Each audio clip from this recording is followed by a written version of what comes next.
Honourable David Cunliffe. Mr Speaker, occasionally in this House I feel like I've come down in a parallel universe, a universe where the National Party is no longer putting up iwi Kiwi billboards but passing foreshore and seabed legislation that's half decent.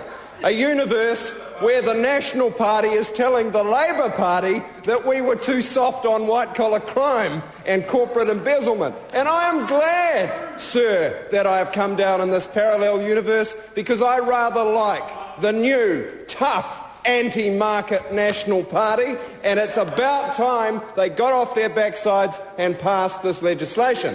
We are going to be supporting it to select committee, but we are going to have a very careful eye. There's the brains of the Waira rapper. There's the brains of the Waira rapper. He must be taking the stimulants rather than the depressants today because he is making a wonderful contribution to the House. Sir, I'm not going to repeat history. I'm not going to go through the very, very many things that Labor did to tidy up the regulatory wasteland that we inherited from the previous national government. All I will say, sir, is it's good to see the work that the Honourable Leanne Dalziel made huge progress in being continued by this government, and I commend the intent. I'm being nice to you, Mr Hayes. It won't happen often. And I commend the intent of this bill. However, sir, it is important for us to note right at the outset that if the government and this parliament is to collectivise the enforcement powers of the market into a single financial markets regulator, it is essential that that regulator is beyond reproach, is able, willing, ready to deliver the scrutiny that this legislation demands. And in light of the debacle on South Canterbury Finance and the endemic conflict of interest accusations surrounding Mr Simon Botherway, the chair of the Committee of the Securities Commission and the chair of the Establishment Board of the FMA, let me say two things on behalf of the opposition. Mr Botherway must immediately stand aside from the Establishment Board.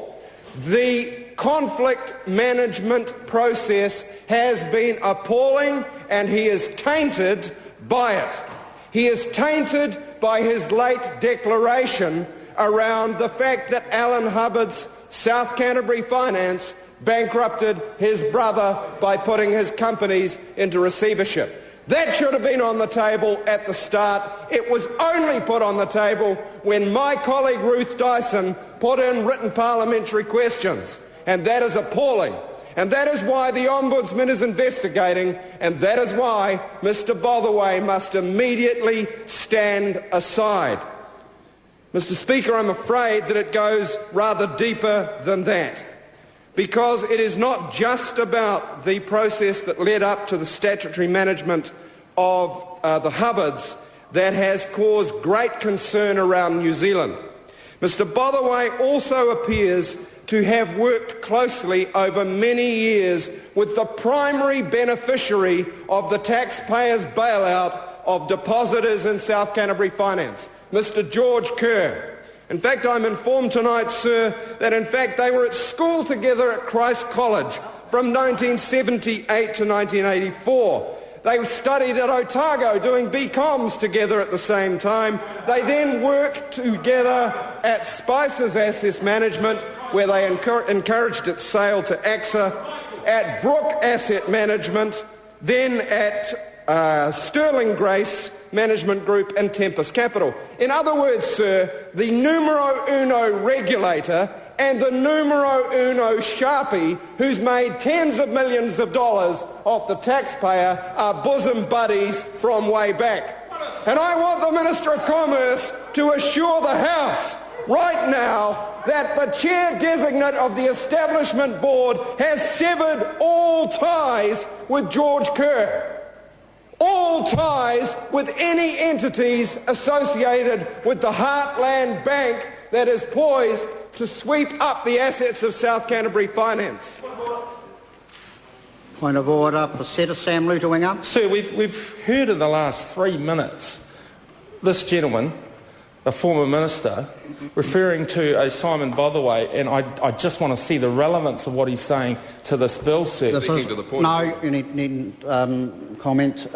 This is a first reading speech, and it is a wider ranging speech, and the member is relating it back to the primary bill before us. Mr Speaker, to clarify, of course, Mr Botherway is the chair of the establishment board that sets up the Financial Markets Authority which this bill seeks to put in place. So he's likely to be Sorry the chair to interrupt of the honourable member, FMA. but the time has come for me to leave the chair. This debate is interrupted and set down for resumption next sitting day. The House stands adjourned until 2 p.m. tomorrow.